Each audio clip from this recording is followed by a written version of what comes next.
A very basic dance of Shiva exercise can look something like this.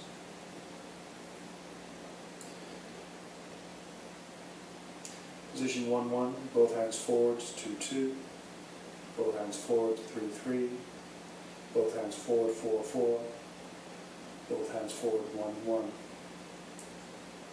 Backwards, both hands backwards, 4-4, both hands backwards, 3-3, both hands backwards, 2-2, both hands backwards, 1-1. We can now combine these two movements. My right hand will move forward, my left hand will move back. Forwards, backwards, 2-4. Forwards, backwards, 3-3. Forwards, backwards, 4-2. Forwards, backwards, 1-1. Another type of move combination is forward transporter. So I'll do forward transporter and then transporter forward. Forward transporter, 2-3. Transporter forward, 4-4. Forward transporter, 1-2. Transporter forward, 3-3. Forward transporter, 4-1. Transporter forward, 2-2. Forward transporter, 3-4. Transporter forward, 1-1. An even more complicated movement involves a sequence of moves.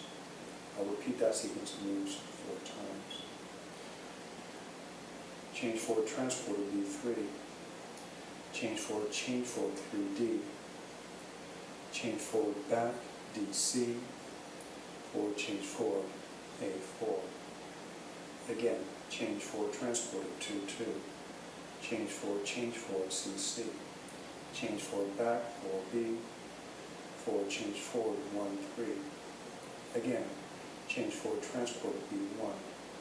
Change forward, 3B. Change forward back, DA. Forward change forward, A2. Again, change forward transporter, 2-4. Change forward, CA. Change forward back, 4D. Forward change forward, 1-1. One of the ways that you can build up to increasingly more complex combinations of movements is to learn very basic movements. There are only 7 basic movements. One of them is a forward movement. So from position 1 I can move forwards to 2. From position 2 I can move forwards to 3. From position 3 I can move forwards to 4. From 4 I can move forwards to 1. I can do the same movement moving through the vertical plane. The vertical plane is where the palm faces outwards. From position A I can move forward to B, B forward to C, C forward to D, D forward to A. So those are all 8 basic forward movements, and they are exactly the same for the other arm. You can also do backward movements, which are the exact opposite of forward movements. You can also do change forward movements.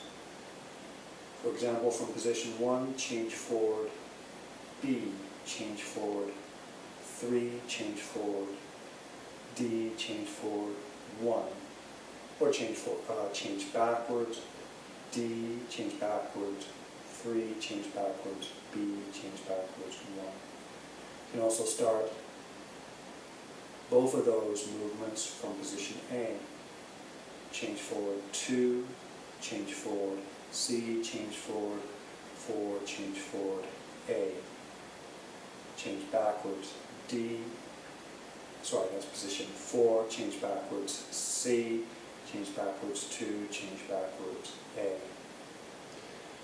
There are also 3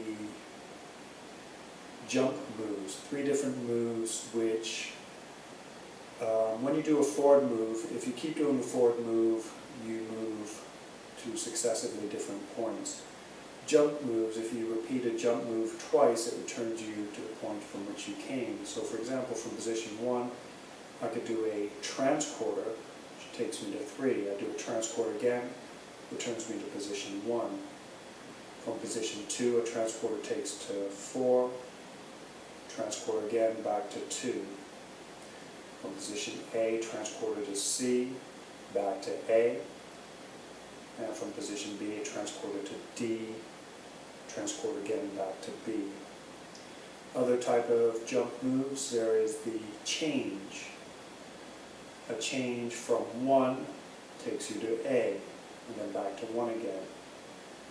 A change from 2 takes you to B, and back to 2 again. A change from 3 takes you to C. A change from C takes you to 3. From position 4, a change takes you to D. Doing a change again takes you back to 4. The final jump move is called a change transporter. It's like a combination of the change and transporter move done together. From position 1, change transporter C. Change transporter takes you back to 1 again. From position 2, a change transporter takes you to D. Change transporter returns you to position 2. From position 3, takes you to A, back to 3. Position 4 takes you to B, and then back to 4 again. Framework for learning the movements is actually learning the positions, and one of the ways you can practice the positions: inhale 1, exhale 2, exhale 3, exhale, etc.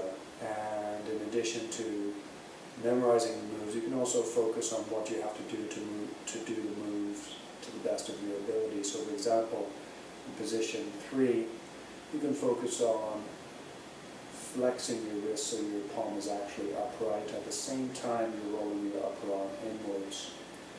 Position 4, your upper arm rolls up so your palm faces out. So your upper arm rolls back so your palm faces upwards.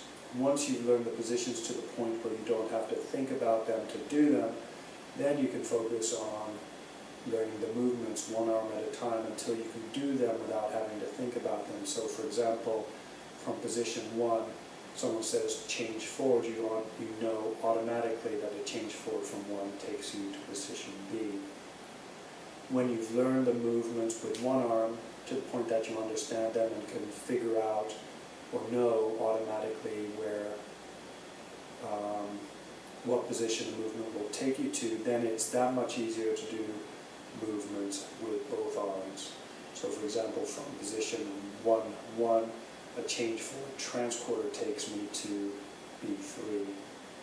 And the goal is, once you've learned a sequence of moves, is to, if you want to train your brain, once you've learned the movements, then the way of training your brain is to try to do the movements as quickly as possible. And rather than just doing the movements as quickly as possible, lead with your mind. So from 1-1, I know that I want to do a change forward transporter. So for 1-1, change forward transporter, what's the move? I think it in my head first, B3, and then I do it. The faster I think, the faster I can do the movements to follow what I think. So not only am I learning to do the movements fast, I'm also learning or training myself to think fast as well. And you may get to the point that with practice, you think and do at the same time. So it's almost like you're watching yourself doing the movements. And that is truly when you are doing the dance of Shiva.